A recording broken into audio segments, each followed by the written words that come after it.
Bueno, muchas gracias, Fernando. Hola a todos, soy Patricia Colombo, defensora de ejecución de San Isidro, coordinadora del evento. Voy a hacer la apertura agradeciendo fundamentalmente al Instituto de Estudios Judiciales, al IEJ, al Ministerio de Justicia por darnos la oportunidad de poder estar hoy con ustedes. Gracias a ustedes por mostrar interés en estas cuestiones y por haberse anotado, pero particularmente hoy quiero darle las gracias a y por haber traído a dos expositores de excelencia de Los Ángeles, California, que van a brindar su experiencia la pandemia o el COVID-19 en aquella región. Vamos a poder compartir también lo que hoy nosotros pudimos afrontar como institución, como operadores del derecho y desde el ámbito carcelario. Así que, Zuli, estoy eternamente agradecida por este acompañamiento que me diste y te permito, para hacerlo más o menos, que me digas Patito querida. Así que bueno, te doy la palabra. Muchísimas gracias. Muchas gracias al Instituto de Estudios Judiciales de la Suprema Corte de Buenos Aires y por supuesto a Patricia Colombo por esta valiosa iniciativa y por la invitación. Buen día a todos, buenas tardes a todos desde Los Ángeles, California, y sin duda es un honor participar en este ciclo de encuentros virtuales y especialmente en esta oportunidad en la que se abordará el importante y complejo tema del sistema carcelario y el COVID-19. Sin duda, esta pandemia nos está llevando a vivir situaciones extraordinarias, inéditas, y hoy por hoy nos da también la oportunidad de intercambiar experiencias desde la perspectiva de dos regiones distantes con sistemas y protocolos carcelarios particulares, seguramente con diferencias y similitudes que tendremos la oportunidad de conocer en estos próximos minutos. Vamos a comenzar dándole, por supuesto, la bienvenida a Andrés Kwon, asesor político y organizador senior de la Unión Americana de Libertades Civiles del Sur de California, ACLU por sus siglas en inglés.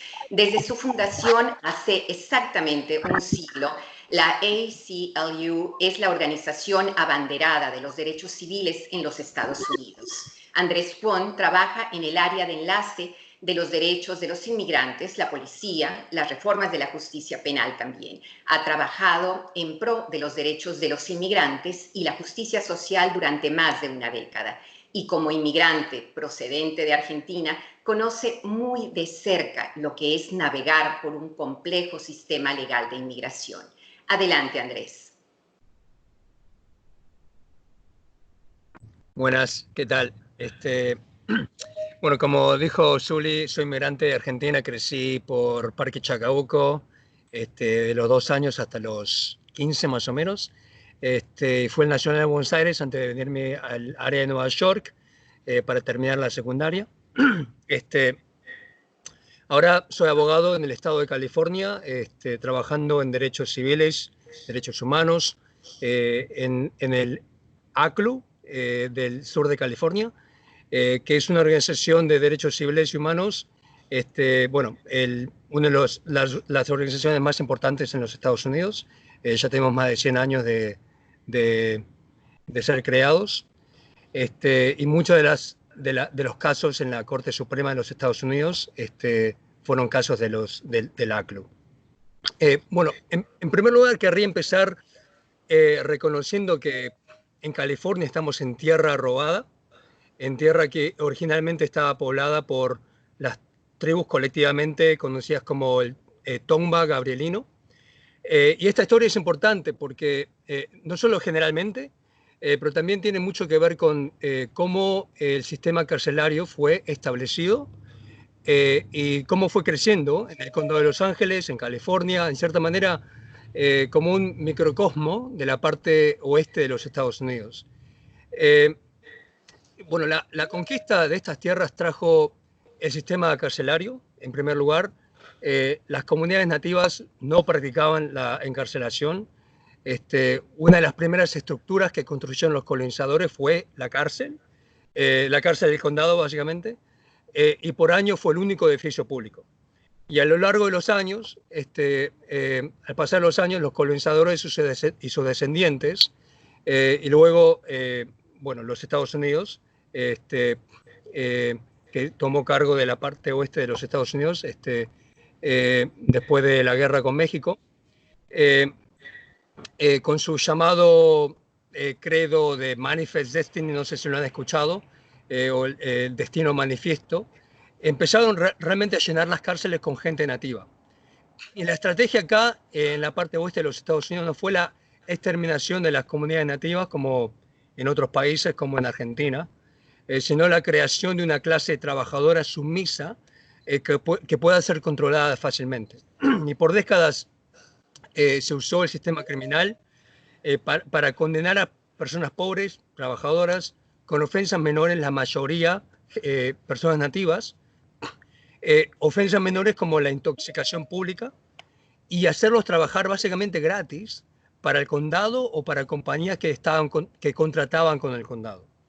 Y por ejemplo, fueron los presos quienes construyeron las calles y avenidas que todavía usamos en Los Ángeles ahora, ¿no? Y luego la inmigración también tuvo mucho que ver, no solo con el desarrollo de California y Los Ángeles, pero también con el sistema carcelario.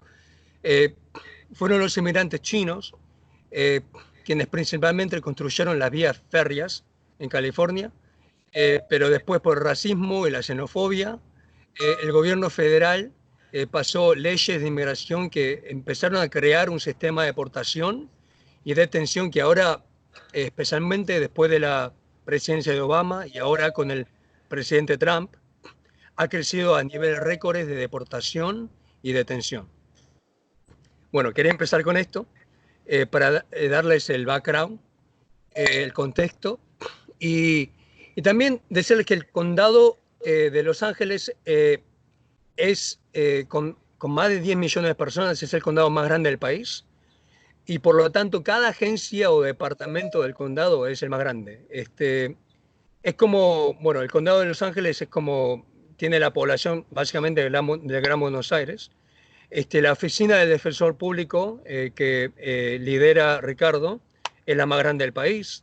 La oficina del fiscal, el más grande del país. La oficina del alguacil, el sheriff que controla y mantiene las cárceles, también la más grande del país. Y bueno, los que mencioné recién, son los departamentos principales del sistema criminal del condado, ¿no? De Los Ángeles. Y también el condado de Los Ángeles es el hogar de más de 3.6 millones de inmigrantes, alrededor del 36% de la población. Y bueno, es el condado con más inmigrantes del país también. Bueno, lo que yo les quiero, de los que les quiero hablar, es más enfocado sobre lo que muchos llamamos en los Estados Unidos la crimmigración. Básicamente la unión entre el sistema criminal y legal, no solo las leyes, pero cómo también las pólizas de ejecución implementan estas leyes, ¿no? Y en primer lugar, lo más importante es conocer lo que el gobierno federal llama el Secure Communities, las comunidades seguras. Al comenzar con Obama, este programa federal, solo unas cuantas jurisdicciones participaban, pero ahora, después de la presidencia de Obama, todas las jurisdicciones participan con este programa federal que básicamente, bien simplemente, si uno es arrestado por la policía local, por ejemplo, y le toman las huellas, esas huellas y su identidad es compartida con el gobierno federal automáticamente, ¿no? Y ahora entonces, si uno es, por ejemplo, en este país la cuestión de inmigración es una de las cuestiones más importantes. Si uno es indocumentado, ya es deportable, ¿no? Y solo el ser arrestado por cualquier cosa y si sus huellas son tomadas, su información es otra vez compartida con la migra, con el gobierno federal automáticamente, y eso es un problema muy grave para la gente indocumentada. Y por eso hemos tenido varias estrategias para mantener, a aquellos que defendemos a inmigrantes, como gente como yo, gente como Ricardo y los defensores públicos. Hemos tenido varias estrategias para tratar de mantener a las personas fuera de las cárceles. En primer lugar, tratando de preguntar por qué la ciudad o el Estado está criminalizando esta conducta en particular, ¿no? Por ejemplo, la intoxicación pública era una ofensa que los colonizadores y muchos usaron fue diseñada básicamente a mantener una clase obrera de gente nativa. Más recientemente, con la crisis de la gente desamparada, gente sin casa, las ofensas como sentarse en lugares públicos o dormir en el parque son ofensas menores que, a mí no me van a arrestar por eso, ¿no? Pero son las gente sin hogares que sin casa, que son arrestadas. Y también crímenes de tratar de sobrevivir económicamente, ¿no? Como en Los Ángeles, en California, los vendedores ambulantes, gente que vende frutas en el caso de Argentina, panchos o choripanes o lo que sea, era ilegal, ¿no? Y la mayoría de esa gente era inmigrante, ¿no? Y por eso pasamos leyes para legalizar esas conductas, como la conducta de ser vendedor ambulante. Otra estrategia es, si uno es arrestado, en vez de ser arrestado, es el que las policías locales, las agencias policíacas, tengan pólizas para citar y liberar a gente en vez de arrestar y llevar a la gente a ser presos en las cárceles donde son expuestos a ser básicamente transferidas y arrestadas por el gobierno federal, por la migra. Y acá es también donde los defensores públicos, los abogados criminales, son muy importantes, son cruciales. Donde, especialmente para gente indocumentada, es importante limitar, reducir los días de cárceles, porque es cuando la migra, el gobierno federal, ya por Secure Communities, sabe cuál es esta persona, lo está buscando y trata de mandar a gente en 1, 2, 3 días a las cárceles para arrestar a esta persona. Y por eso tratamos nosotros de reducir la exposición de la gente y el tiempo que la gente pueda estar en las cárceles. Pero también, ¿cuáles son las condenas, las ofensas en los que... tenemos un sistema en los Estados Unidos, y no sé si lo han estudiado, pero la mayoría de las condenas en los Estados Unidos, en el sistema criminal legal, son acuerdos, como en inglés lo llamamos plea bargain, ¿no?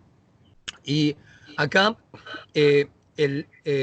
la Corte Suprema de los Estados Unidos, en el 2010, hace 10 años,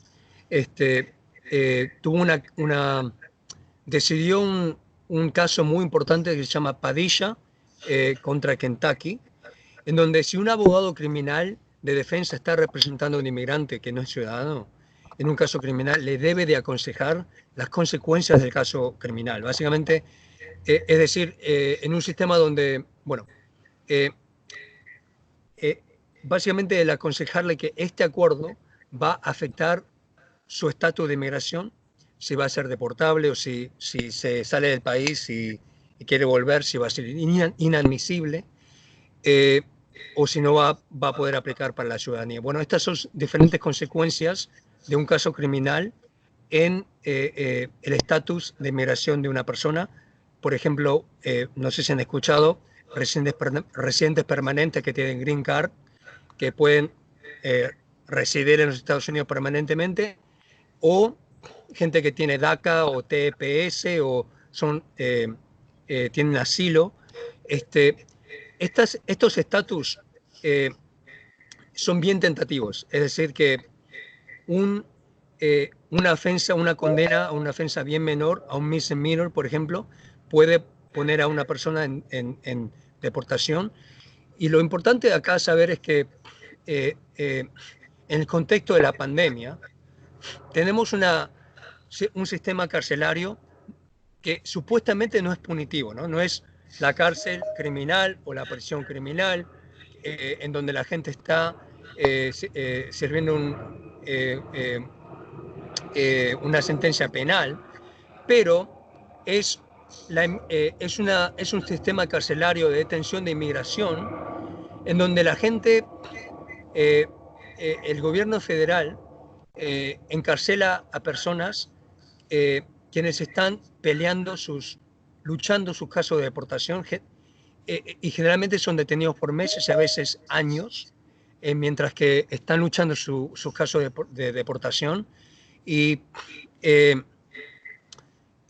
es importante saber que esta gente no tiene el derecho de un defensor público como en el caso de un caso criminal, en donde la oficina de Ricardo defiende a agentes en sus casos criminales, pero en la ley de inmigración, la gente que está luchando su caso de inmigración, su caso de deportación, no tiene derecho a un defensor público. Y por eso 86% de las personas detenidas en los centros de detención de inmigración no tienen abogados.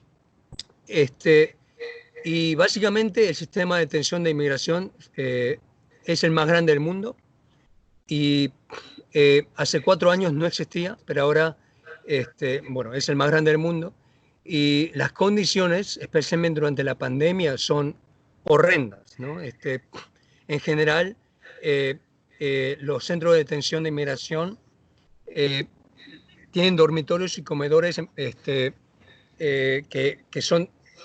tienen demasiada gente y donde la distancia social es imposible. Y las personas vienen y van sin un sistema de detección del COVID, y no han tenido acceso a necesidades higiénicos básicos, ni máscaras, y en donde básicamente la migra y el gobierno federal ha contribuido directamente a la propagación del COVID y de la pandemia, en donde más de 3.500 personas que le han dado un test, más de 3.000 personas fueron halladas positivas, y eso es sin el acceso completo a los récords que tiene el gobierno federal, especialmente debajo del presidente Trump. Ha sido muy difícil el tener la transparencia y tener acceso a los récords, pero con estos récords que no son comprensivos, básicamente lo que sabemos es que casi el 25% de la gente que fueron dados test fueron positivos, ¿no? En las cárceles, bueno, en los centros de detención de inmigración. Por eso nuestras estrategias han sido no solo tratar de sacar a la gente por medio de litigio. Tenemos un caso federal en contra del gobierno de Trump, en el caso Hernández Román, acá en Los Ángeles. Adelanto es el centro de detención más grande, uno de los más grandes del país, que está a 2 horas de Los Ángeles. Y recientemente han habido reportes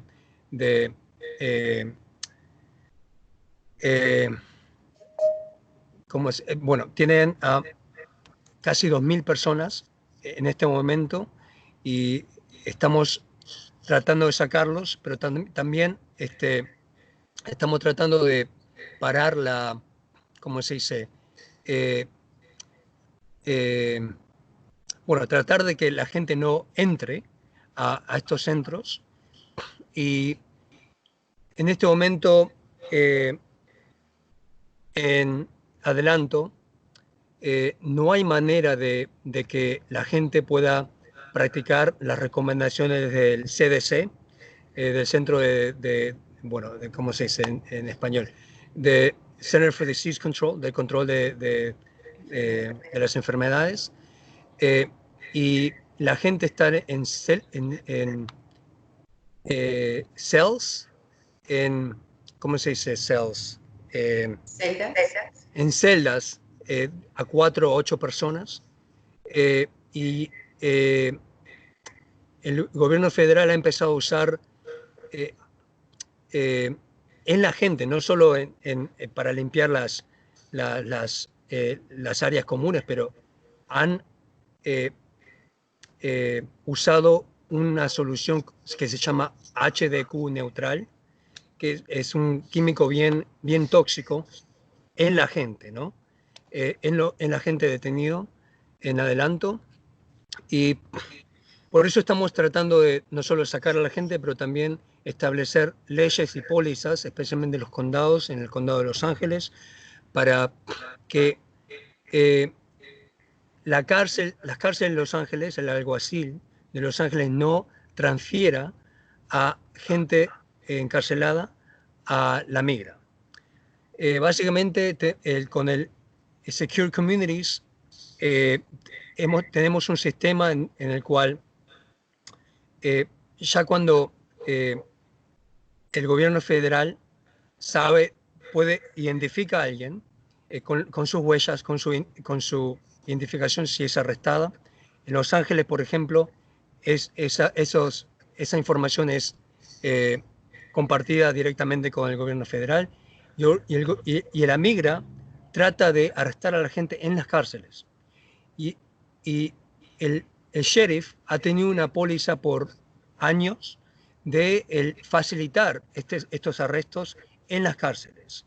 Y el año pasado, básicamente, casi 500 personas fueron transferidas de las cárceles del condado de Los Ángeles a ICE para que fueran detenidas en adelanto, en donde obviamente tenemos una crisis y una crisis de una infección bien grave en la pandemia del COVID en adelanto, y por eso desde el 23 de abril hemos tenido un moratorium, un paro de estas transferencias a la migra, y recientemente, este pasado lunes, obtuvimos una victoria, básicamente, en donde el paro de las transferencias al gobierno federal, al adelanto, es permanente ahora, ¿no? Y estamos trabajando con la oficina de Ricardo, con la oficina de inmigración del condado, que es liderada por Rigoberto Reyes, para también pasar una póliza en el condado para requerir que la migra y el gobierno federal nos den una orden judicial si es que quieren arrestar a nuestros miembros de nuestras comunidades que son inmigrantes, para llevárselos, si es que quieren arrestarlos en nuestras cárceles, en nuestras propiedades, requerir que que el gobierno federal tenga una orden judicial. Bueno, quiero parar ahí. Bueno, y también lo último que quiero decir es que en las cárceles del condado hemos tomado pasos agresivos para reducir la población, como también los arrestos, y establecer medidas de seguridad para prevenir la infección. Y por lo tanto, la población de las cárceles del condado lo podemos reducir aproximadamente de más de 5.000 personas al principio de la pandemia habían 17.000 personas en las cárceles y ahora hay alrededor de 12.000 personas y estamos obviamente tratando de seguir esos pasos para seguir reduciendo la población de las cárceles por medio también de una póliza que hemos tenido en el Estado y continuamos teniéndolo en el condado de $0 de fianza, especialmente para la mayoría de los arrestos de ofensas menores. Y bueno, me encantaría poder enfocarme más sobre esto, pero no creo que tengo el tiempo. Y especialmente esta área es, Ricardo es más experto en esta área. Muchísimas gracias.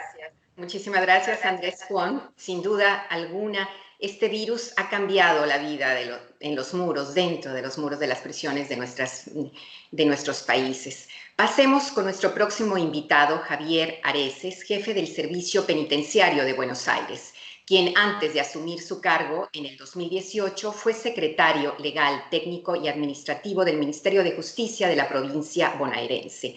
Es abogado registrado en el Colegio Público de Abogados de la Capital Federal, así como del Colegio de Abogados de San Martín y Catamarca, República Argentina.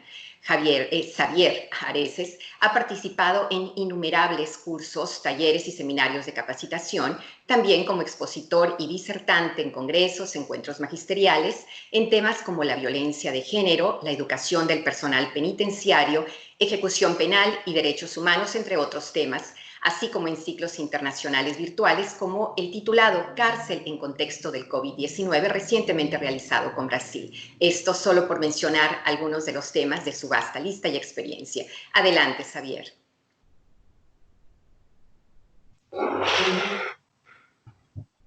Bueno, muchísimas gracias, muy gentil, muy amables. Quisiera inicialmente agradecer tanto a Zuli, a la autora Patricia Colombo, a todos los que han participado en la organización y muy especialmente a quienes están presentes en este momento para poder intercambiar ideas, compartir experiencias.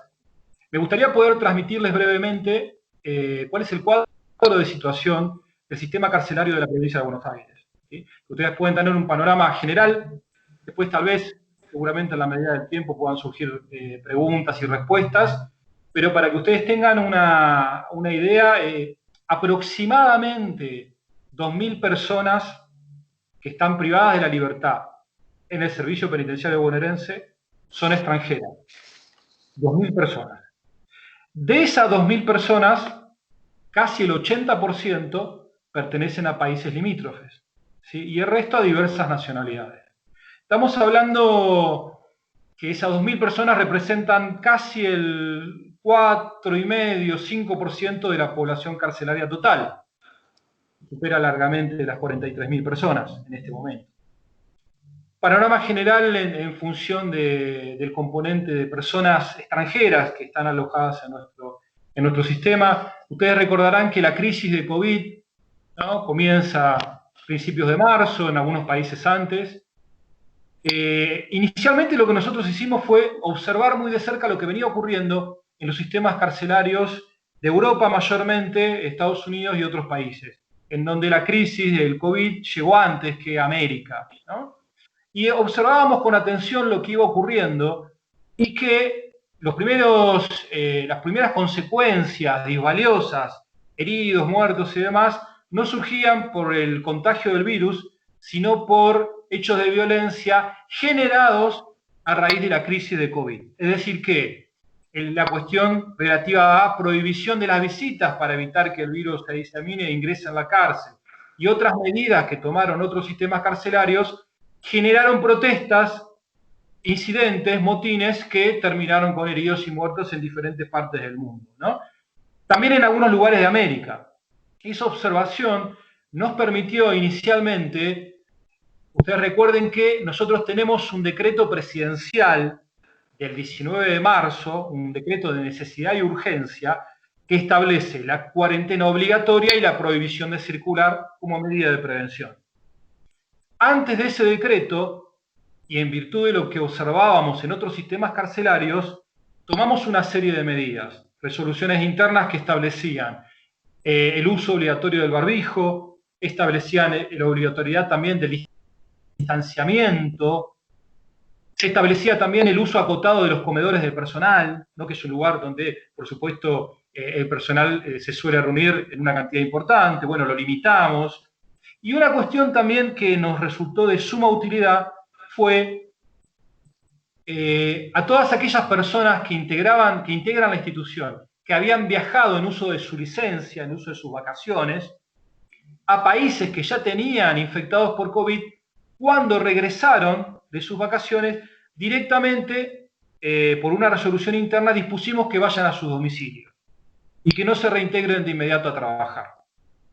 Luego comenzamos también tempranamente con lo que es la desinfección de todos los envíos, encomiendas que los familiares suelen remitir a las personas privadas de libertad. Elementos de higiene, aseo, comida, diversos elementos. Bueno, comenzamos tempranamente activando esos protocolos y si uno pudiera definir conceptualmente cuáles son las etapas, ¿no?, por las que han atravesado los distintos sistemas carcelarios, se podría decir que hay 5 etapas básicas.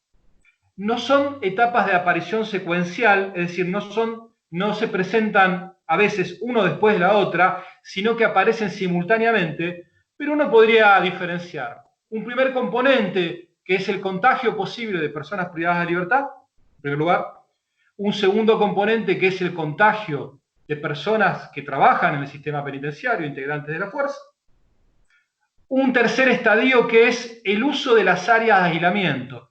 ¿Qué son las áreas de aislamiento en las unidades penitenciarias?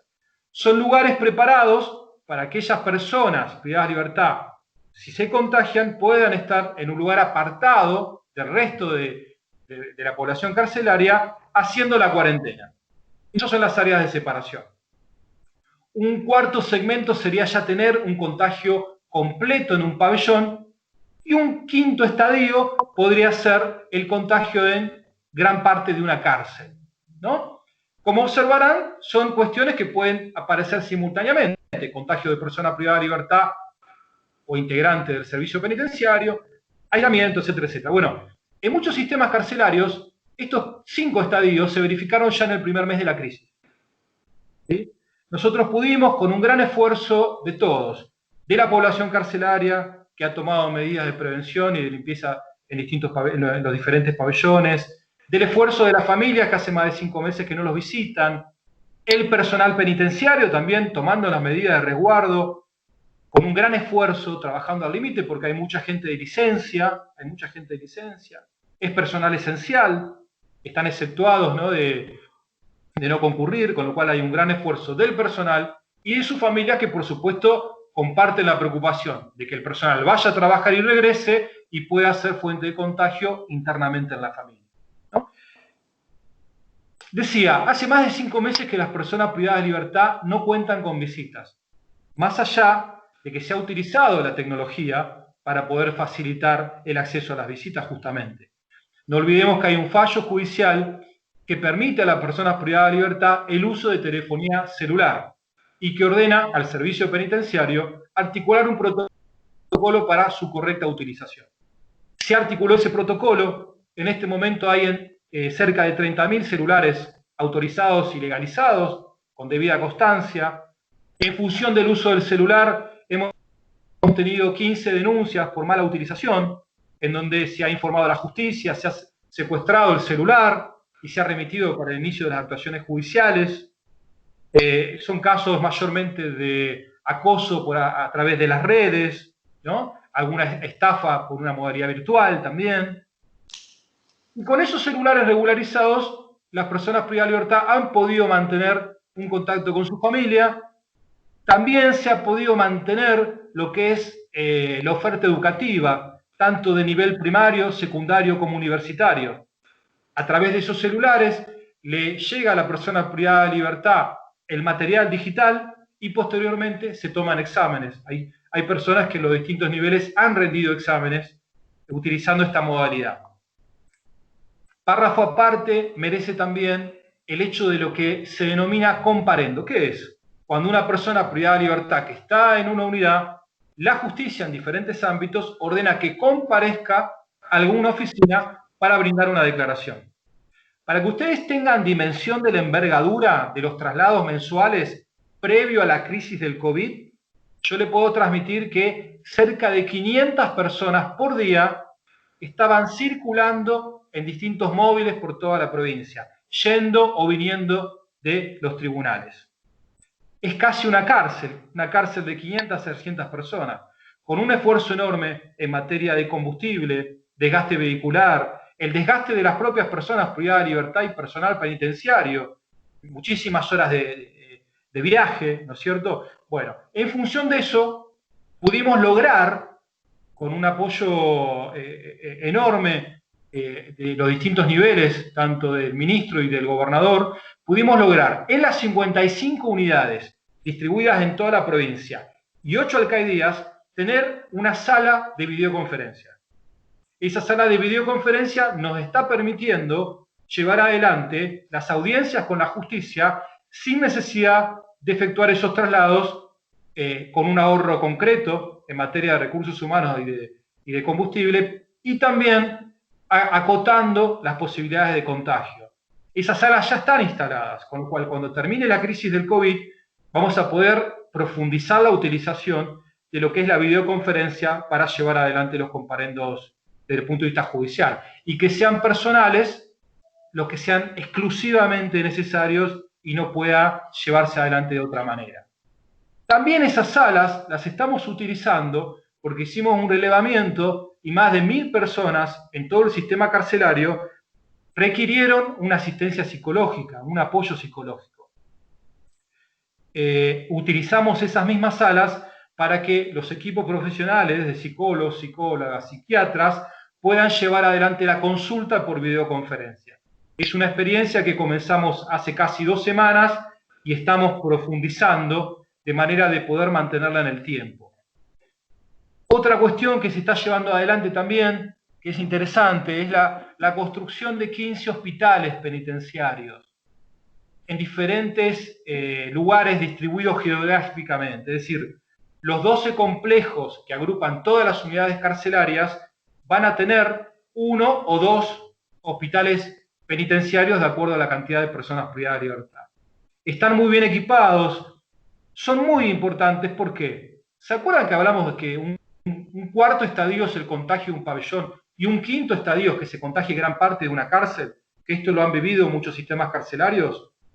Uno de los problemas centrales de un contagio que se disemina en toda una cárcel, por supuesto, es que se contagien personas de riesgo y que pueda afectar su vida y su salud, en primer lugar. Pero también ocurre que si hay un contagio masivo, eso puede saturar los hospitales públicos y el sistema público de las ciudades vecinas a las unidades. Con lo cual era muy importante poder generar estos hospitales penitenciarios, que es la mayor inversión en los últimos 20 años en materia de salud penitenciaria. Están en plena construcción, calculamos que de acá 40, 50, máximo 60 días ya van a estar operativos y van a servir, como decía, para la descompresión.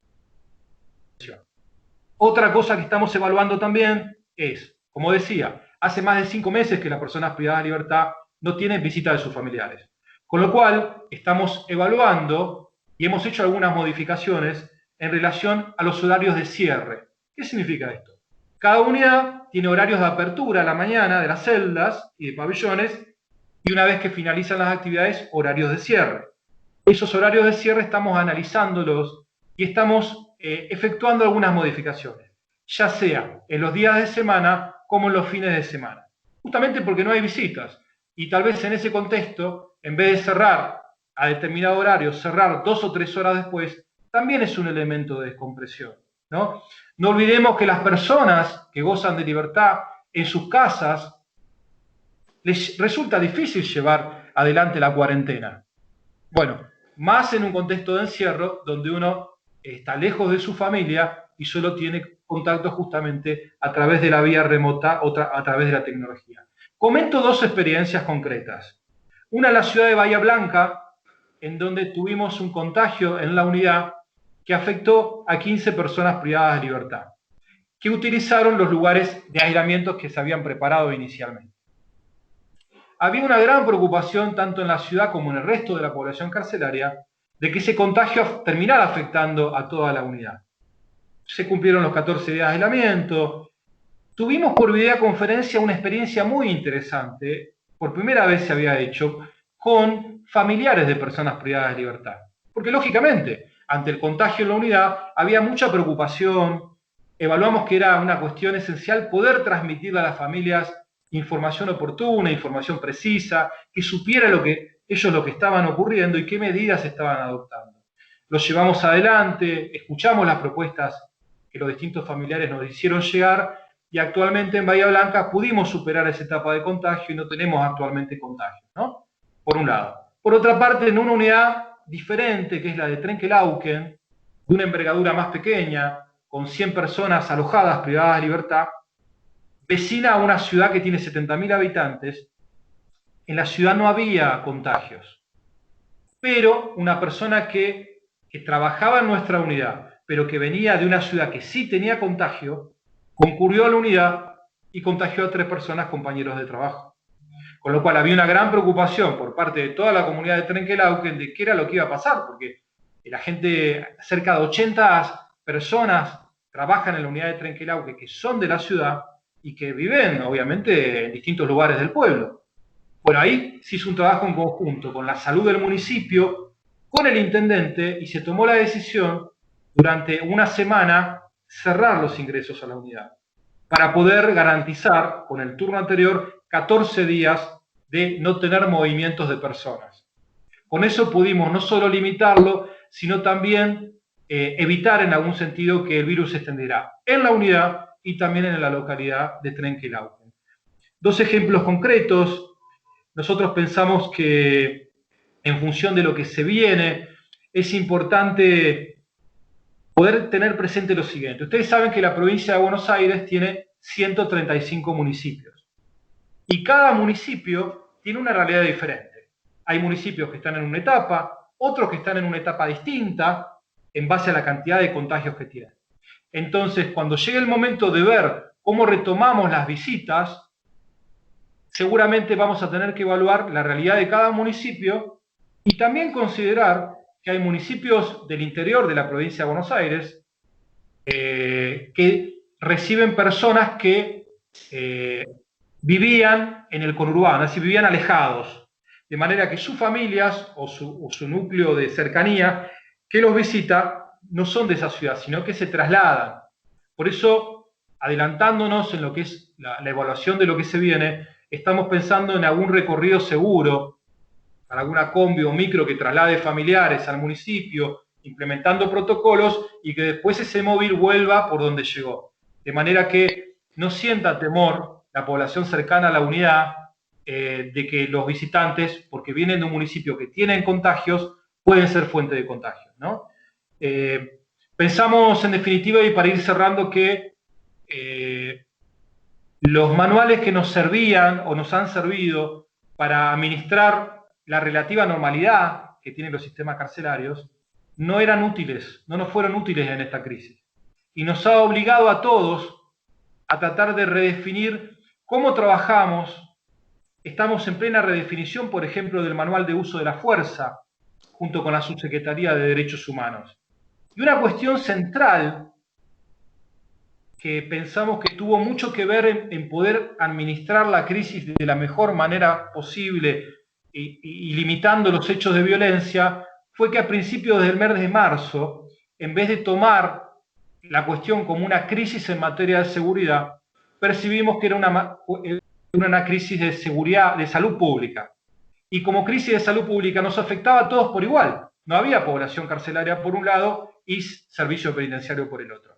En función de eso, en todas las unidades de la provincia comenzaron a darse mesas de diálogo. ¿Qué significa?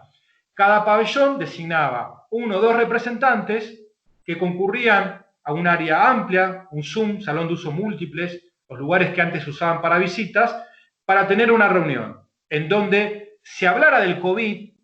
Estamos hablando del principio de marzo, pudiéramos aprender a través de los médicos y los profesionales de la salud qué era lo que estábamos enfrentando y en función de eso tratar de establecer un trabajo en conjunto. Eso se hizo, población carcelaria personal del servicio penitenciario, y se llegó a algo muy interesante que me gustaría señalar. Cuando el 19 de marzo el presidente de la Nación, por decreto, define la cuarentena obligatoria, el 99% de las cárceles de la provincia de Buenos Aires, personas privadas de libertad, ya se habían autolimitado en materia de visitas. Habían dicho, esto nos pone en peligro a nosotros, no solamente a nosotros, sino a nuestras familias. Firmaron actas voluntarias, tal vez haya sido un antecedente inédito en los sistemas carcelarios, actas voluntarias firmaron para no recibir visitas. Esa, opino humildemente, ha sido una muestra de conciencia y de madurez de toda la población carcelaria. Y nos evitó, hay otros sistemas carcelarios que prohibieron las visitas de un día para el otro y todos vimos lo que ocurrió, heridos, muertos. Cuando pensamos que el diálogo en el contexto de encierro no solo es útil para enfrentar de la mejor manera posible la crisis, sino para buscar soluciones en conjunto.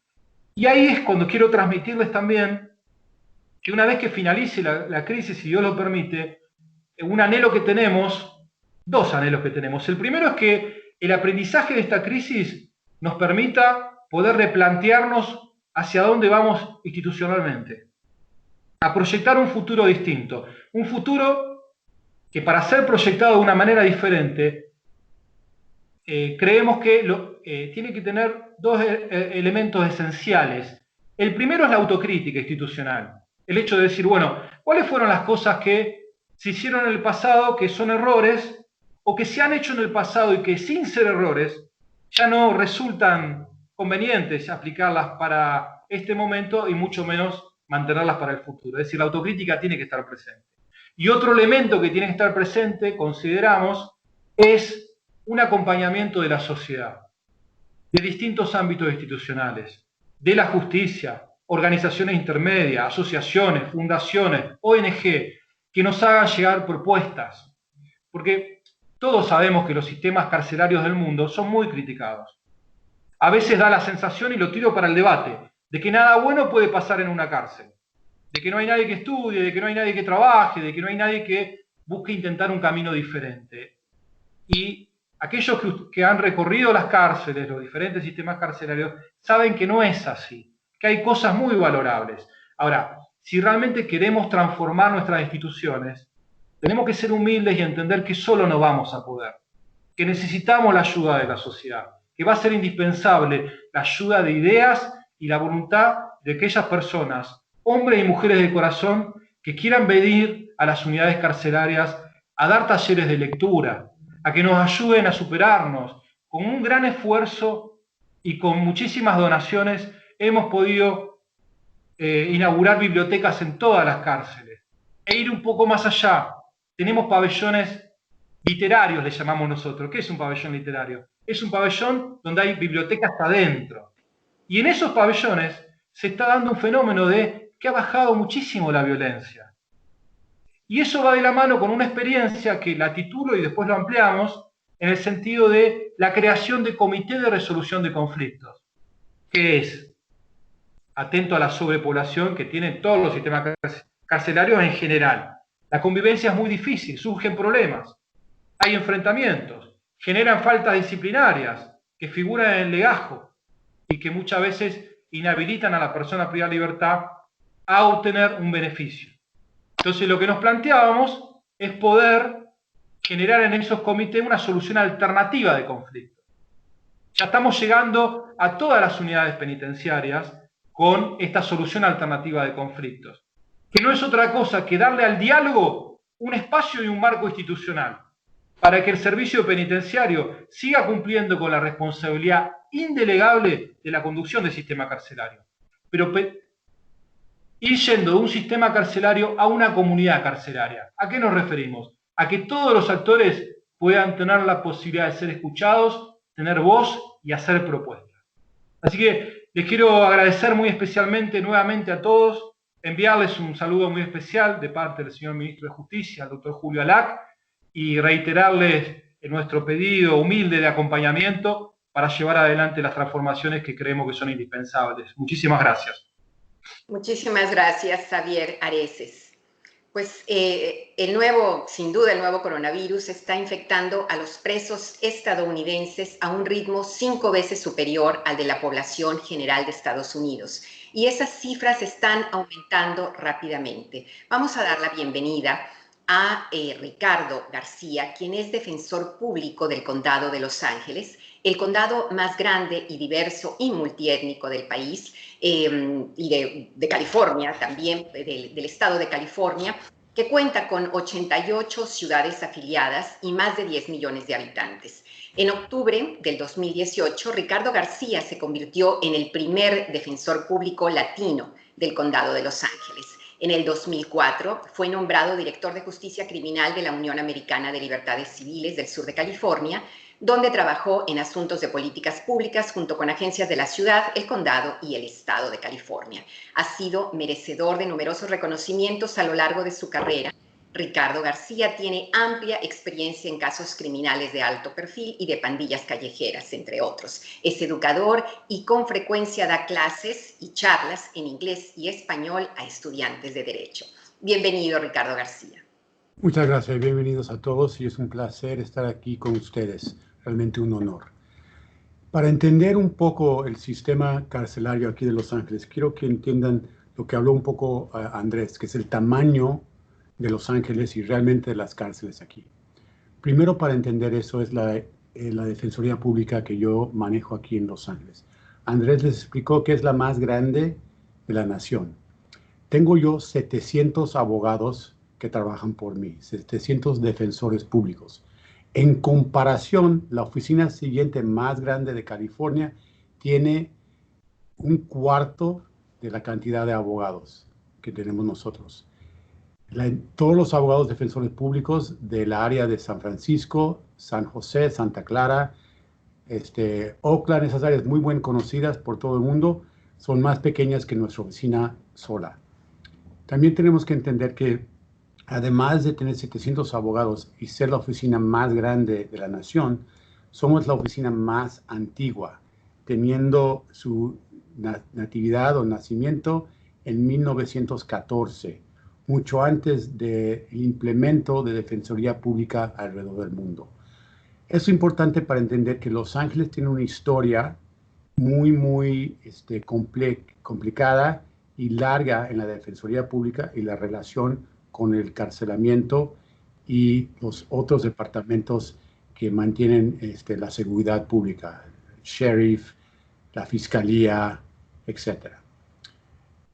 Cuando nos dimos cuenta aquí en Los Ángeles que el COVID-19 iba a llegar, sin duda, y iba a tener un impacto increíble en nuestra comunidad, los que trabajamos dentro del sistema judicial, nos dimos cuenta que teníamos que hacer algo con los presos en las cárceles. Fuimos viendo, como nos dijo el compañero Javier, en comparación a lo que estaba sucediendo en países europeos y en países asiáticos, la cantidad de enfermedades y la forma en que crecía esa enfermedad, el virus, dentro de comunidades conjuntas, donde la gente vivía conjuntos, con poca posibilidad de separarse y protegerse del virus. Y obviamente una cárcel es un lugar perfecto para que se desarrolle esa infección. Los Ángeles tenía 17,000 presos al momento que iba a llegar el virus, o que estaba llegando el COVID-19 a Los Ángeles. Esa población ya era demasiado grande para las cárceles que teníamos aquí. Había situaciones en que presos vivían en dormitorios con camas de 3 alturas, en unas condiciones obviamente pésimas y peligrosas en sí, pero entendiendo que iba a llegar el COVID, sabíamos que íbamos a llegar a un lugar donde esos espacios iban a trasladar el virus de una forma increíblemente rápida y podríamos tener a 17,000 infectados en un tiempo muy corto. Queríamos obviamente evitar eso. Entonces, antes de que el problema fuese desarrollando rápidamente, nos reunimos los líderes de los diferentes grupos aquí en Los Ángeles. El sheriff, yo, el fiscal, la Defensoría Alternativa, el fiscal de la ciudad y aquí en Los Ángeles que tenemos más de 32 departamentos policíacos que hacen arrestos, nos reunimos todos a hablar de cómo podemos o cómo podíamos evitar un desastre realmente en la cárcel de Los Ángeles. Y sabíamos nosotros que lo que teníamos que hacer es rebajar la población. Bueno, para un defensor público, un defensor, alguien que trabaja en derechos humanos, es fácil entender eso, es fácil entender que la población de una cárcel, la mayoría de ellos no merecen, no tienen que estar presos ahí. Y eso es más allá desarrollado aquí en Los Ángeles, porque el sistema carcelario de los Estados Unidos y el sistema carcelario de Los Ángeles se ha basado en un sistema racista. Andrés ya nos explicó muy claramente la historia, pero yo quiero explicar un poquito más en detalle para que entiendan lo que estábamos luchando. Por ejemplo, aquí en Los Ángeles, en el condado de Los Ángeles, tenemos el 9% de la población son afroamericanos. Un número obviamente muy pequeño en comparación con el resto de la población del condado de Los Ángeles. Pero en las cárceles de este condado son el 29% de los encarcelados. Eso es realmente por un sistema racista que ha mantenido cantidades de policía y dentro de las comunidades afroamericanas y también latinas aquí en Los Ángeles, trayendo esa población a las cárceles, manteniéndolas allá por arrestos, como los que decía Andrés, muy bajos y asumiendo que son peligrosos simplemente por el color de su piel. Entonces, quizá un poco diferente que otros sistemas, claramente el que nos decía Javier. Aquí la gente, los policías, el fiscal, el alguacil y mucha de la población del condado asumen que una persona encarcelada es peligrosa, no importa el delito, y dejarlas afuera sería un peligro para la comunidad entera, aunque no es cierto. Entonces nosotros sabíamos que íbamos a pelear en contra de ese presupuesto y lo hicimos de una forma muy conjunta. Traímos las ideas y usamos el virus, el peligro del virus y el peligro del contagio del virus con los que trabajan adentro de la cárcel para convencer a los demás que tenemos que rebajar esa población. Y pudimos en un poco más de 3 meses bajar esa población de 17,000 a 12,000 personas. Eso fue algo increíble porque no había una época moderna en que la población de la cárcel de Los Ángeles fuera más baja de 15,000 personas. Y fue hasta más de 21,000 personas dentro de la cárcel total. Tenemos, y el condado de Los Ángeles, por ejemplo, tiene 32 cortes por todo el condado, trayendo a individuos y metiéndonos a la cárcel. Entonces es el sistema en el cual trabajamos y tuvimos que mantener y entender cómo iba a dar un impacto el virus. Cuando empezamos a rebajar la población, lo hicimos de varias formas, entendiendo, uno, que teníamos que evitar que gente entrara a la cárcel. No simplemente sacar a la gente, pero evitar que se apagara la llave, ¿no? Se bajara el agua un poquito para que no saliera con tanta fuerza, porque aunque saquemos 5,000 personas de la cárcel, si van entrando otras 5,000 personas cada día o en total esos 3 meses, no cambia la situación. Entonces lo que se usó fueron 3 cosas muy importantes. Primero, conseguimos un acuerdo con las diferentes agencias de arresto por el condado de Los Ángeles que dejaran de traer a la cárcel a individuos arrestados por ciertos delitos menores. No importa la fianza, simplemente, a menos que fuera un delito de violencia, un delito que incluyera una arma o un delito de ebriedad manejando, no deben traerlos a la cárcel. Arréstalos, dales su cita de comparecer en la corte y déjalos ir. Y así no los traeremos a la cárcel para tratar de después sacarlos. 2, el alguacil de la cárcel de Los Ángeles, que mantiene las cárceles, estuvo de acuerdo de subir lo que llamamos nosotros la fianza mínima. Y eso es que cualquier persona con una fianza menos de $5,000, que para nosotros es bajo, pero nos ayudaba, no los dejaban entrar a la cárcel. Entonces teníamos arrestos que no llegaban y gente que sí llegaba, digamos, con un delito menor de violencia, un pleito en una cantina, un delito entre jóvenes, donde no había alguien muy agredida, la fianza hubiera sido menos de $50,000, los iban a dejar, no los iban a ingresar a la cárcel y dejarse. Eso nos ayudó a rebajar la población también.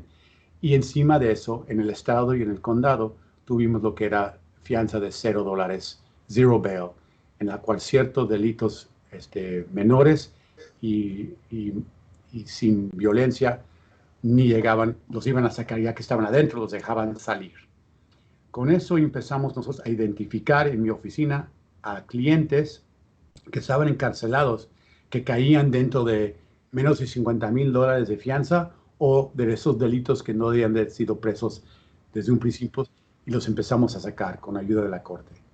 Y en cantidades de 150 a 200 personas a la semana. Y eso fue realmente algo increíble que nunca se había hecho en Los Ángeles. También lo que vimos en el condado de Los Ángeles, que al dejar salir a toda esta gente, 5,000 personas, y no ingresar nuevas personas, entonces se tiene que ver que son dos niveles. Tenemos gente ya saliendo de la cárcel y gente no ingresando. No vimos que se subiera el crimen en Los Ángeles. No solamente no subió, sino vimos una rebaja de delitos violentos por todo el condado de Los Ángeles. Ahora, entendemos que eso tenía algo que ver con la cuarentena que impuso el condado y la ciudad de Los Ángeles. La gente estaba en su casa, pero de todos modos no vimos que subiera la violencia ni el crimen. Algo que los que estaban en contra de la rebaja andaban gritando de cualquier muro que pudieran pararse. Eso fue obviamente muy importante para evitar que cuando llegara el virus a la cárcel, de repente explotara. Llegó, obviamente. No es inevitable. Y al principio vimos que presos en cuarentena de repente de 3,000 individuos. De los 12,000 que quedaban, 3,000 fueron puestos en cuarentena inmediatamente. Y vimos una subida de infección que llegó a ser de hasta 200 personas al día. Cuando estuvimos, eso fue más o menos en abril. Y después de abril empezamos a ver el trabajo conjunto de rebajar esos números, de separar a individuos en diferentes grupos según la cantidad de cómo se estaba manifestando la infección. A los que se les manifestaba muy fuerte, los llevaban al hospital y los mantenían ahí. A los que no tenían infección muy grave, los separaban, los ponían en lugares donde podían seguir con su tratamiento, pero sin tener que ser separados o hospitalizados. Y empezaron a darles exámenes, pruebas a todos los individuos que ingresaban a la cárcel para separar a los que estaban infectados a los que no. Y después empezaron a dar exámenes a todos los que estaban ya dentro de la cárcel para poder claramente separar los que estaban infectados con los que no. Poco a poco, y ya hasta ahorita, hemos visto una rebaja de las infecciones. De 3,000 personas en cuarentena, tenemos normalmente en cualquier día 1,200. De gentes que están infectadas, teniendo 200 al día, estamos en una rebaja de más o menos entre 50 a 80 en cualquier día. Números increíbles cuando consideras que esta es la cárcel más grande local de la nación y tenemos números de presos más grandes que en muchas cárceles estatales alrededor de los Estados Unidos. Y cuando vemos los números de infectados en cárceles estatales aquí en California y alrededor del país, que tienen números que llegamos a información que mueren 2 o 3 personas diarias del virus, estamos en una situación mucho, mucho mejor en Los Ángeles. No perfecto, ni tampoco lo que queremos, pero estamos evitando un desastre que están viendo en cárceles estatales o en los lugares federales donde tienen los presos inmigrantes por todo California y realmente por toda la nación.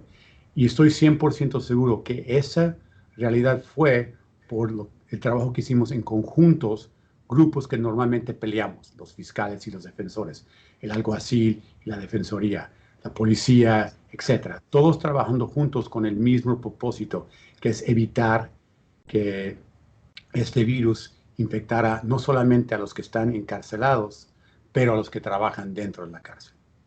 Eso fue, perdón, la primera parte de lo que vimos. La segunda parte es de las cortes. Lo que también ocurrió aquí en las cortes de California, de Los Ángeles, es que las cortes básicamente se cerraron. La Corte Estatal Suprema puso una orden que los juicios en California se detuvieran por toda California. Entonces no hubiera ningún juicio oral en todo el estado. Únicamente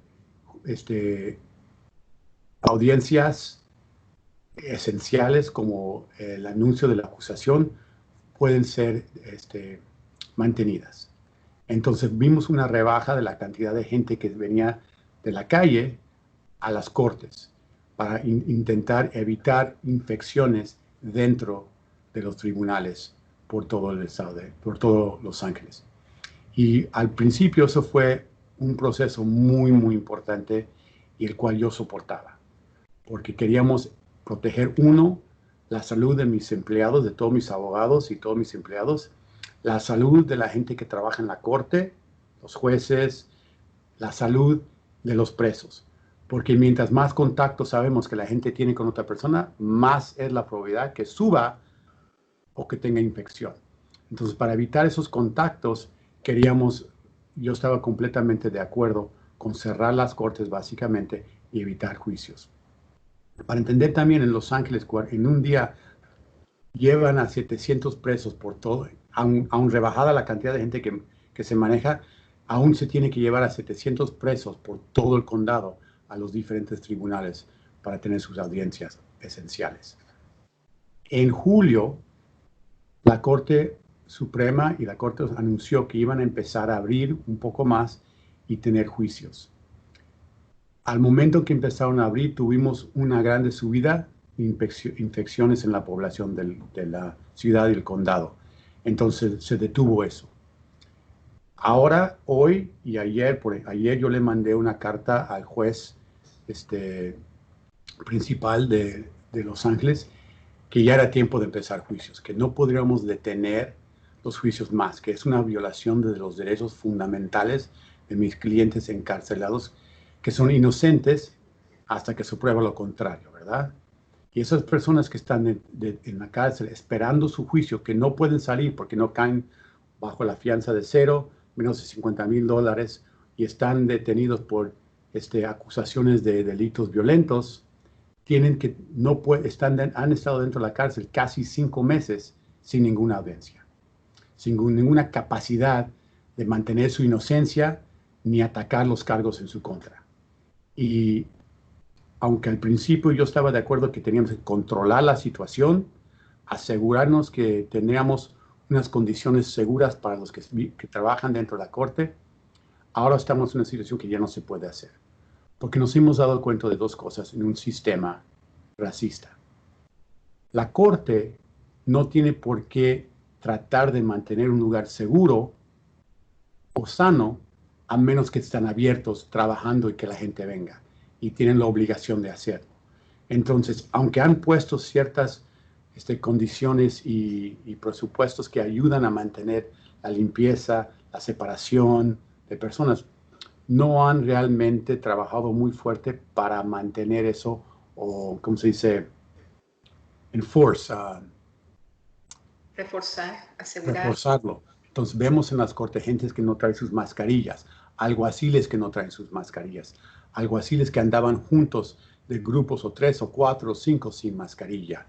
Cosas que realmente todos nosotros sabemos que no se debe de mantener y que no nos permiten hacerlos en la calle o en nuestras propias casas, reunirnos de esa forma.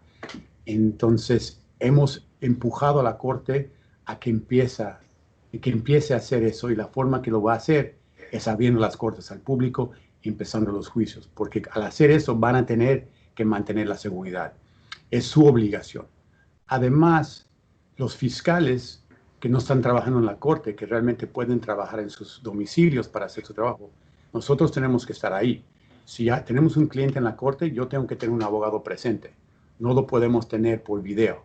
Video se puede usar si no están presente el cliente o el abogado, pero si hay una persona en vivo, tenemos que tener un abogado ahí para defenderlo. Los fiscales no tienen que hacer lo mismo. Entonces sabíamos también que para poder conseguir buenas ofertas de los fiscales, para poder tratar de evitar los juicios si era necesario, tenemos que traerlos a la corte, ponernos en una posición que están forzados a tomar una posición de o ir a juicio o resolver el caso. Entonces yo espero que en el próximo mes empezaremos a ver juicios y empezaremos a ver a esos individuos que han estado encarcelados fuera de la cárcel. Ahora, eso viene con un balance, ¿verdad? Como el director de la oficina, yo tengo abogados en esta oficina que tienen miedo de ir al tribunal, y ese miedo es normal. Tienen miedo de ir a visitar a sus clientes, un miedo normal. No quieren solamente infectarse a sí mismos, sino a su familia, porque no pueden mantener esa distancia de 6 pies o más. No pueden mantenerse separados por menos de 15 minutos. Tienen que involucrarse y estar presentes y hablar y entender la situación de sus clientes. Entonces el balance es mantener la seguridad y la salud de mis empleados y mantener los derechos constitucionales y protegerlos de mis clientes. Las dos cosas no son ¿antagónicas o...? Antagónicas, perfecto, gracias. No son antagónicas. Se puede hacer en conjunto, pero para hacerlo en conjunto la gente tiene que tener esa idea que primero somos una oficina que representa a la gente indigente, la gente la cual está encarcelada dentro de un sistema, como he dicho, y seguiré diciendo, racista, intencionalmente creada para mantener a la gente latina, la gente afroamericana, la gente asiática, cualquier gente dentro de la cárcel, la gente pobre, encarcelada, no importando los delitos. Esas son las dos cosas que hemos visto. Mirando hacia el futuro, sabemos que estamos dentro de esto del COVID de aquí hasta 2021, ¿verdad? No vemos que se vaya, no va a desaparecer, no importa lo que diga el presidente de este país. No de repente vamos a despertarnos un día y el COVID va a desaparecido.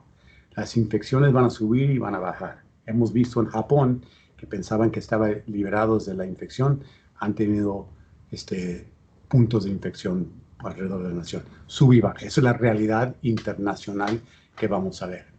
Entonces tenemos que hacer nuestro trabajo manteniendo otra vez la seguridad de la gente que trabaja y protegiendo la salud y los derechos constitucionales de la gente acusada, nuestros clientes. Lo que hemos impuesto aquí estamos rebajando la cantidad de personas dentro de la oficina, usando cosas como Teams, permitiendo trabajo de telecomunicación y los abogados quedándose en casa. De su casa al tribunal si tienen tienen que estar presentes y pueden regresar a su casa. No hay razón que tienen que estar aquí en la oficina. Rebajar la cantidad de gente que está aquí en la oficina. Poner cartelines por toda la oficina, hacernos recordar, lavarnos la mano, ¿verdad? Mantener esa distancia necesaria. Y aunque yo estoy aquí en mi oficina personal, no tengo que traer mascarilla, al momento que salgo de mi oficina, aunque sea hablar con mi secretaria que está aquí afuera, me pongo una mascarilla. Y esos son remedios que estamos usando obligatoriamente, yo los he puesto en la oficina y el condado los ha puesto obligatorio por todos los trabajadores. Lo que quiero terminar es decir que el trabajador esencial, el defensor público, siempre ha estado aquí. El condado de Los Ángeles, la ciudad de Los Ángeles se ha cerrado, las oficinas públicas se han cerrado. Siguen haciendo su trabajo, sí, pero siguen haciendo su trabajo de lugares de su casa. Eso está bien para mantener la salud. Pero el abogado defensor público ha estado en la oficina, ha estado en el tribunal, ha estado en la cárcel, diarios, protegiendo los derechos de los encarcelados y asegurando su propia salud y la de ellos. Es un trabajo para mí que no simplemente que te paguen, sino es un trabajo de corazón. Y los que están aquí, que son defensores públicos, cualquier persona que se ha ingresado en ese trabajo, entiende que representar a la gente indigente, la gente menos popular en la comunidad, la gente más desamparada, ¿verdad? Es un honor para mí y para los que trabajan conmigo. Ojalá eso les haya dado un poco de información del sistema que tenemos aquí en Los Ángeles y cómo nos ha impactado el COVID. Y les agradezco la oportunidad de hablar de eso y espero sus preguntas. Gracias. Muchísimas gracias, Ricardo García. Pues bien, pasemos ahora mismo con nuestra última expositora, Patricia Colombo, defensora en ejecución penal de San Isidro desde el 2006. Patricia Colombo está a cargo de la Cátedra de Criminología de la Universidad de Belgrano. También es profesora adjunta de la materia procesal penal y habilitación y es fundadora y coordinadora del Grupo de Prácticas Restaurativas de la Unidad 57 para jóvenes adultos y ha participado como expositora de numerosas charlas y jornadas en la temática de ejecución de la pena, derechos humanos, cárcel y justicia restaurativa, en contexto de encierro, entre otros temas. Adelante, Patricia.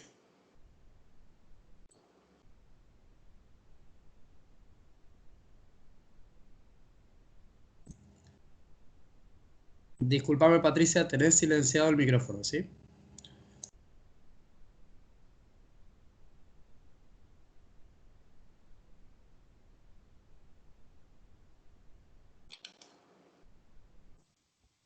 ¿Ahora sí?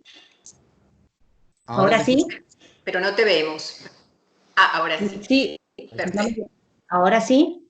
Perfecto. Perdón, me quedé pensando mucho en la exposición de Ricardo.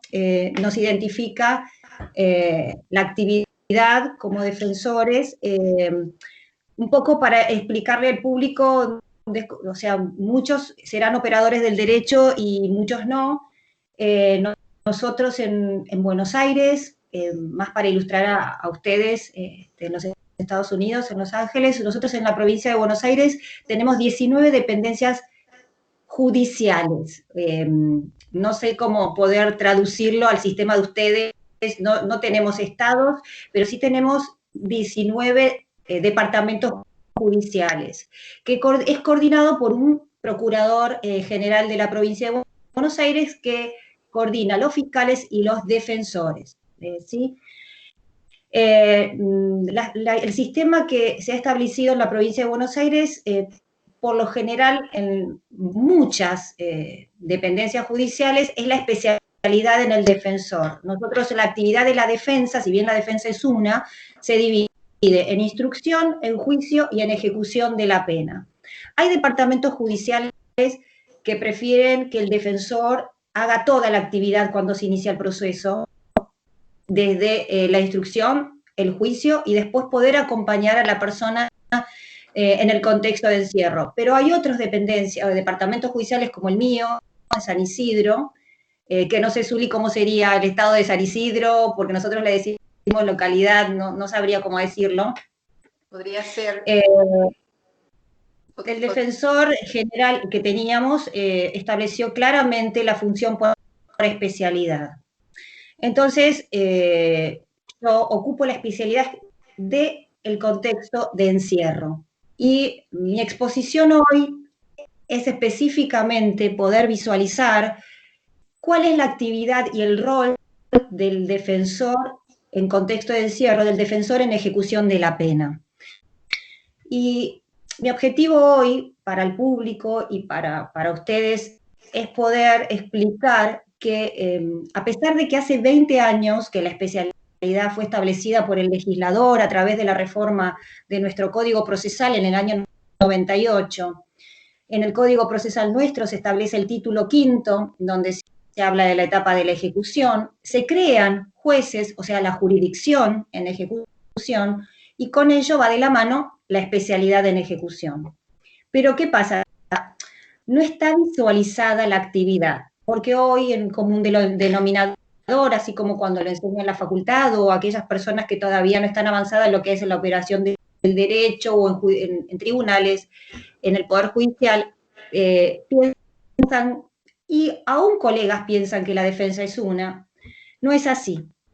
Legalmente, y el legislador estableció que el defensor en ejecución es diferente, tiene una actividad diferente. Insisto, lo remarco. ¿Por qué? Porque en las otras etapas, en el procedimiento de conocimiento, y esto tengo ganas de contarlo, creo que estoy haciendo catarsis, porque he tenido varios intercambios con otros colegas respecto de esto.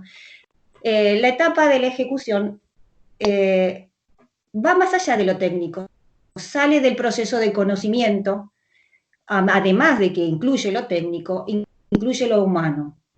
se dedica específicamente, ya deja ver el hecho y se mete en la vida y el transitar la ejecución de esa pena que ya fue dictada por un juez. ¿Esto qué implica? Que al momento de que interviene el defensor en ejecución, ¿sí?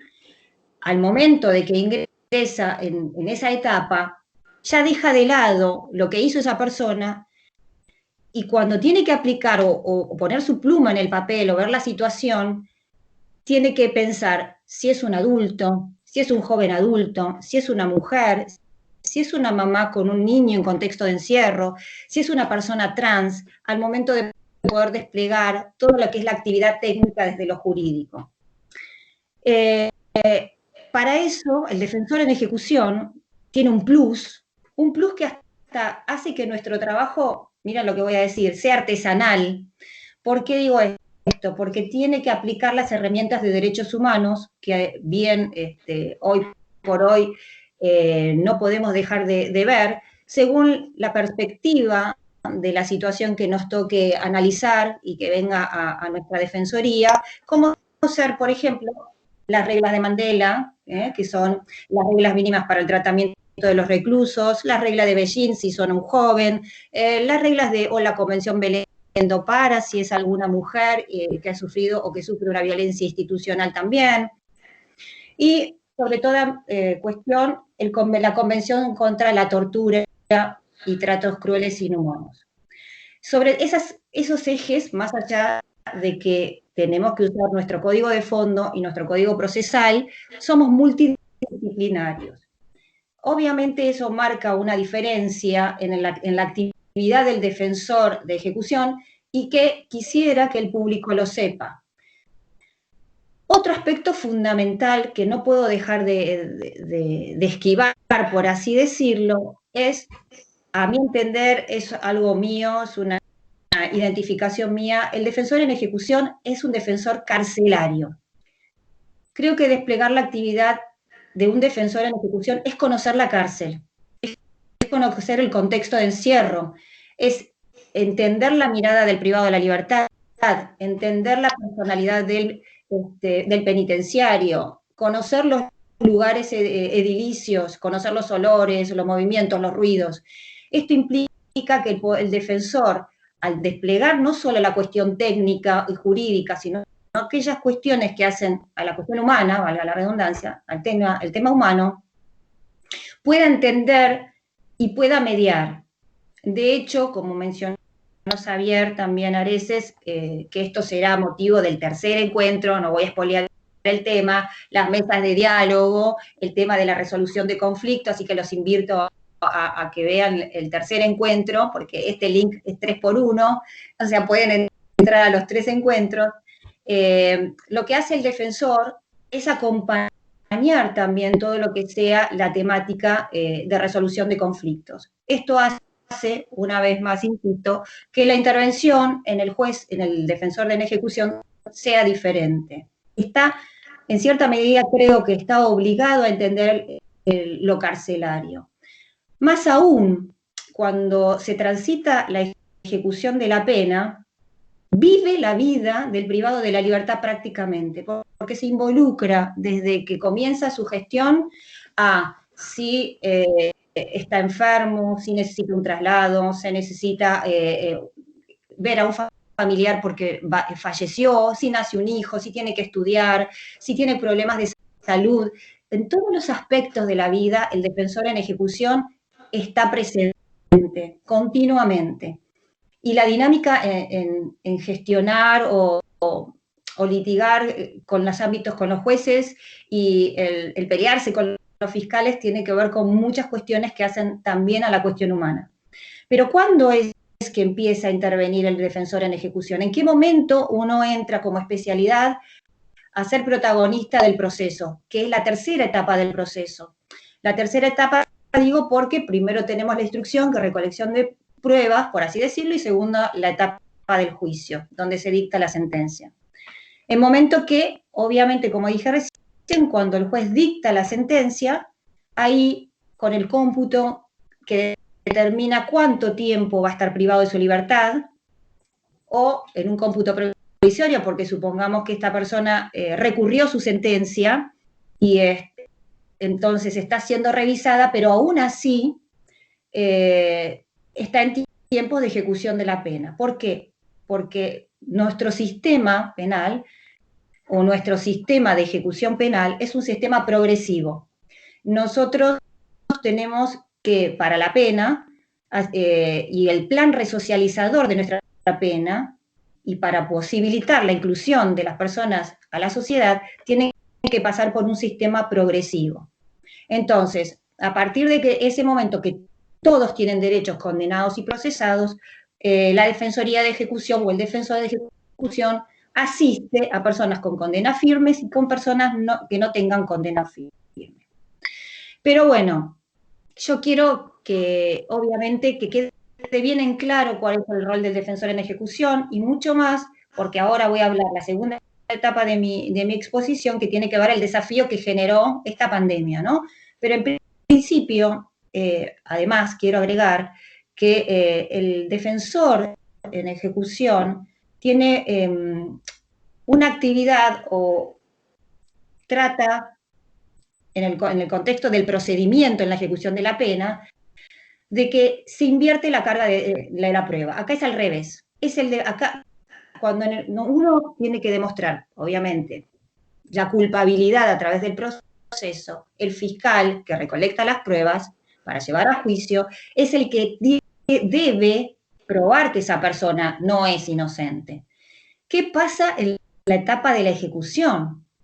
En la etapa de la ejecución es algo desgastante porque es al revés, es el defensor que continuamente está demostrando que esa persona está en condiciones de volver a la sociedad. Entonces, es como que la actividad del fiscal es mucho más pasiva, más simple, porque no hay un procedimiento como el de conocimiento en la etapa anterior. Entonces, es muy importante que el defensor esté acompañando la parte humana de los privados de la libertad y con todo lo que implicaba el involucrarse, como dije anteriormente, para poder mostrar que está en condiciones de obtener algún beneficio y poder obtener su libertad, sus permisos, como quien dirían ustedes. Pero no solo eso, sino que con su actividad trata de ponerle un límite al poder punitivo que genera la jurisdicción, o sea, a ese poder represor, entre comillas, por así decirlo, que como uno tiene que demostrar que la persona privada está en condiciones de volver a la sociedad y ha cumplido con las reglamentaciones carcelarias, también poner ese freno de que al analizar a la persona, para ver si está en condiciones, no se invada lo que sería el derecho penal de autor, ¿sí? Que no sea que se esté cuestionando a la persona y no por el hecho cometido, ¿sí?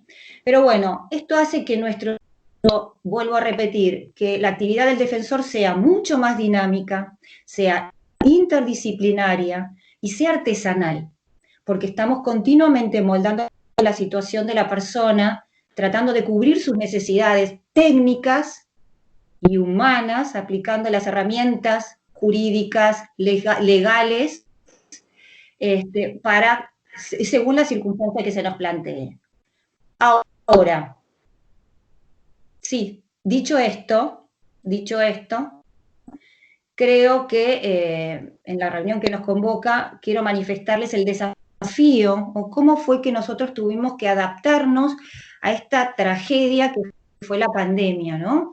Diría, en cualquier momento saco un pañuelito porque me pondría a llorar. Fue muy duro, de un día para el otro, de tener la dinámica presencial, como dijera Ricardo, de poder ir a las cárceles, de poder tener nuestras actividades y el contacto directo con los privados de la libertad. Fue muy duro porque obviamente nuestras autoridades, la Corte, nuestro Procurador General, tomó la iniciativa, como dijo Ricardo, de cuidar a su personal, de cuidar a su gente, a sus defensores, a sus fiscales, y se estableció la manera remota, ¿sí? Se estableció la manera remota o la manera virtual, no sé cómo ustedes lo llamarían. Y esto generó también ayornarnos a nosotros en todo lo que es tecnología, porque ahora, por ejemplo, les doy la situación situación de mi defensoría, tengo una defensoría con 15 personas, pero tengo 2.300 privados de la libertad, con lo cual, imagínense que es un contacto directo, presencial, con el físico, o sea, nosotros todavía trabajamos con las causas físicas, vienen los expedientes de cada uno de nuestros asistidos a la defensoría para visualizar, tomar contacto y hacer las peticiones que tengan que hacer. Esto había que dejarlo en stand-by, había que tratar de un día para el otro, porque es literal, de un día para el otro, tomar en cuenta que lo teníamos que hacer por vía electrónica, tomar en cuenta que ya no íbamos a las audiencias para los beneficios liberatorios de nuestros asistidos, tomar en cuenta que ya teníamos que tener una guardia mínima, o sea, de las 15 personas que estábamos en la defensoría, 16 conmigo, ya tenía que haber la mínima guardia para recibir lo urgente. Entonces, el tráfico diario que tendríamos de 100 a 120 causas diarias, 100 escritos, ya no lo teníamos. Imagínense, bueno, yo no soy tan mayor, pero tampoco soy tan joven, tuve que ayornarme y decir, bueno, ¿cómo respondo a las peticiones a través de la computadora? O cómo empezar la Corte nos habilitó un sistema de portal, nos unió en la posibilidad de tener contacto con las causas en los juzgados, para que nosotros como defensores pudiéramos colgar mediante forma electrónica todas las peticiones, y a su vez, en el caudal cotidiano, estoy hablando puntualmente de la actividad de mi defensoría, desconozco quizás cómo se ha llevado a cabo en otras defensorías, pero tener que organizarnos como equipo, organizarnos y tener la creatividad de poder suplir lo que hacíamos en físico. Y esto es, por ejemplo, la atención al detenido. ¿Cómo llevamos a cabo la atención visual del detenido? Tuvimos que armar la plataforma de Zoom a través de un sistema que Xavier, no sé si lo ha contado, pero me parece que no.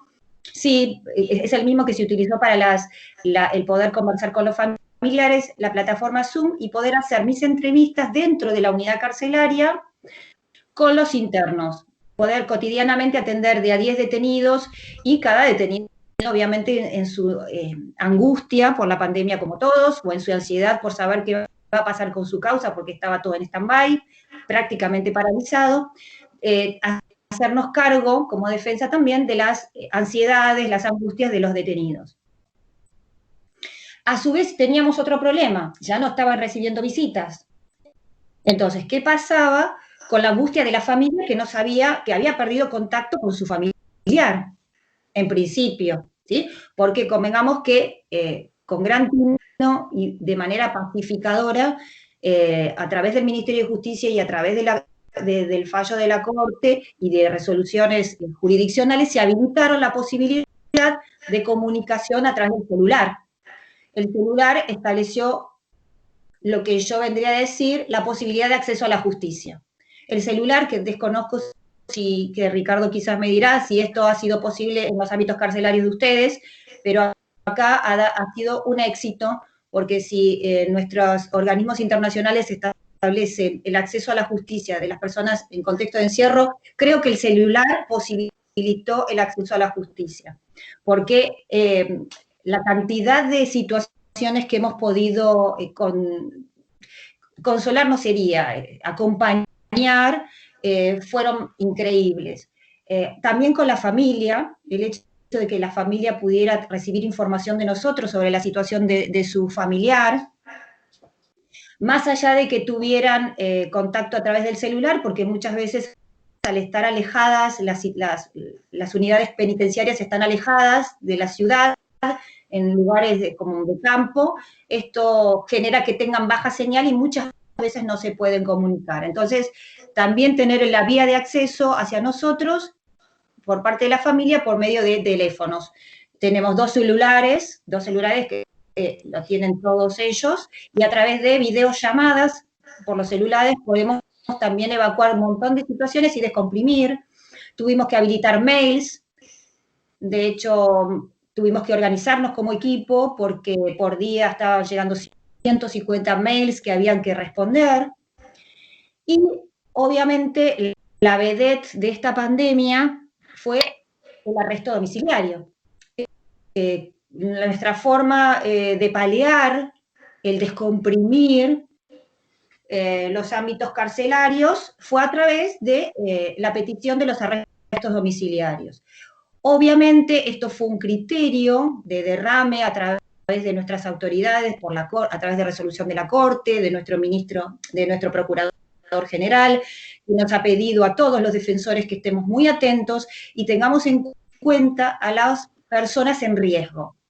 Obviamente dentro de la población carcelaria hay muchas personas que tienen problemas de salud serios, más allá de que lo que es común, un clásico que puedo decir, que es el HIV, la tuberculosis, estos son enfermedades preexistentes que con el COVID es explosivo, hay personas con cáncer, hay personas mayores, hay niños, con lo cual hubo un gran caudal de pedidos de arrestos domiciliarios. Y teníamos dos situaciones, aquellos que realmente estaban comprobada la situación de enfermedad y aquellas personas que decían padecer alguna situación de enfermedad preexistente que se agravara con el COVID y que había que hacerle análisis o estudios a través de salud penitenciaria para determinar si comprendían esos pacientes de riesgo, ¿sí? Entonces, imagínense que la actividad del defensor en ejecución, en mi caso, que me ha tocado vivir, ha sido muy tensa y ha abarcado muchas dinámicas. ¿Qué pasó? Sé que por ahí en los Estados Unidos la población no ha estado tan dividida con esta situación de los arrestos domiciliarios, pero la comunicación a los privados de la libertad de este derecho ha generado conflictos en la población, en la Argentina, ¿no? A nivel social, porque, bueno, la sociedad no está de acuerdo de que las personas con delitos graves vuelvan a la sociedad, aunque estén enfermos, y bueno, y esto generó mucha división social, y también generó mucha ansiedad en la comunicación de los propios privados de la libertad, que esto era todos los días ir viendo cómo nos iba llevando el COVID y la gestión, ¿no? Prueba y error, que hemos también aprendido que ante la ansiedad se ocasionaron motines dentro de los ámbitos carcelarios, hemos tenido un problema serio, muy serio, de gente que, bueno, que ha tomado la cárcel de manera violenta, y hemos tenido gente que, si bien ha tomado la cárcel, pero de manera pacífica. Teníamos dos tipos de crisis dentro de la cárcel ante la confusa quizá comunicación que se ha recibido en los ámbitos carcelarios. Tenemos aquellos que, bueno, tomaron la violencia y aquellos que han hecho huelga de hambre de manera pacífica. Pero en ambos casos,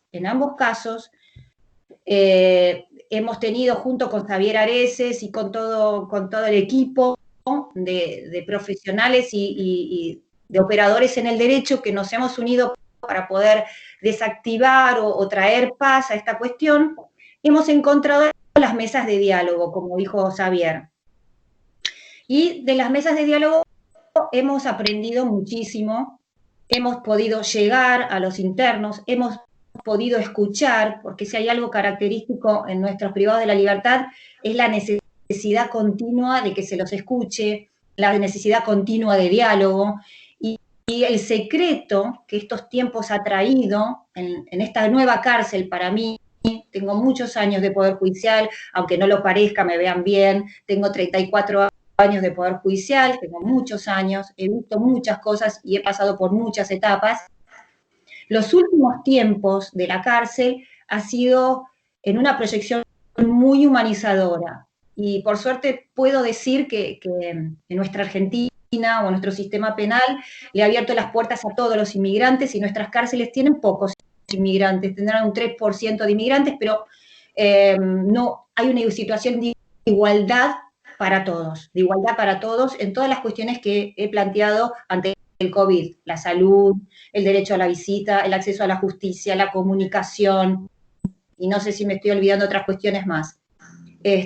Así que la pandemia nos trajo un gran desafío que vino para quedarse en muchas cuestiones, como ser el trabajo remoto, De todas maneras les cuento, como Zuli me has presentado, que coordino y soy fundadora del equipo de prácticas restaurativas junto con un equipo grande, no soy sola porque uno nunca puede trabajar sola, así es como hablo del rol del defensor. Yo soy defensor y el secreto de mi actividad y el éxito es gracias a que tengo un equipo importante que me acompaña y que tenemos una coordinación en sintonía muy aceitada para poder trabajar y darle respuesta a nuestras 2.300 personas y a sus familias. Ha sido muy duro, pero creo que, perdón, iba a seguir con el tema de prácticas restaurativas.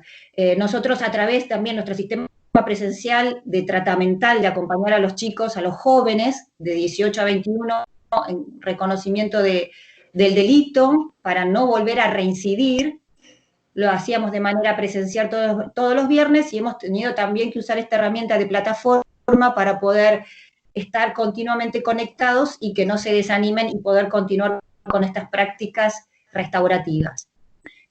Bueno, creo que les he dado un panorama general. El objetivo de mi exposición es que quede bien en claro lo que creo sobre la defensa en ejecución, sobre la especialidad, sobre la visualización que debe hacerse del defensor en ejecución en esta etapa, que lo ha traído el legislador, o sea, no es algo que uno diga o quiera hacer diferente.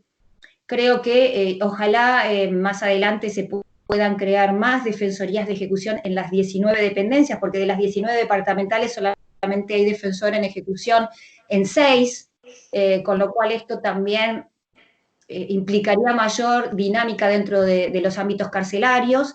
Y bueno, espero haber sido clara y espero haber podido aportar información para los nacionales y para los internacionales. Así que, Zuli, bueno, yo quería dar estas palabras finales. No sé si va a haber algunas preguntas, desconozco si hay preguntas para hacer.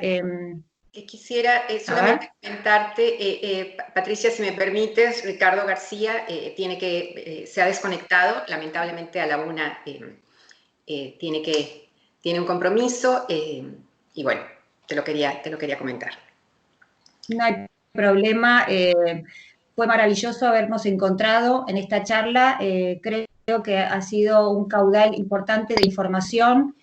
Zuli, quiero un error que he cometido en la presentación, no dije que vos estás coordinando en logística y en preparación de esta charla con Expediente Rojo Project, en la cual sos directora y fundadora, que es una ONG en el estado de California, donde trata todos los temas sensibles de la criminalidad y las personas vulnerables, específicamente en los inmigrantes, y esto es muy valorable, Zuli, y espero que hagamos un montón de cosas más, porque esa tonadita suena algo lindo en estos tiempos.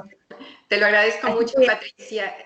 Ha sido para mí, si me permites decir, que ha sido un honor ser parte de este foro y solo me resta, por supuesto, agradecer a todos los expositores a esta jornada en línea, por supuesto a ti por la invitación, por la iniciativa y una vez más gracias al Instituto de Estudios Judiciales de la Suprema Corte de Justicia de Buenos Aires y anoto que espero, de verdad, ojalá que continúe el diálogo durante esta pandemia en torno a este importantísimo y sensible tema. Muchas gracias.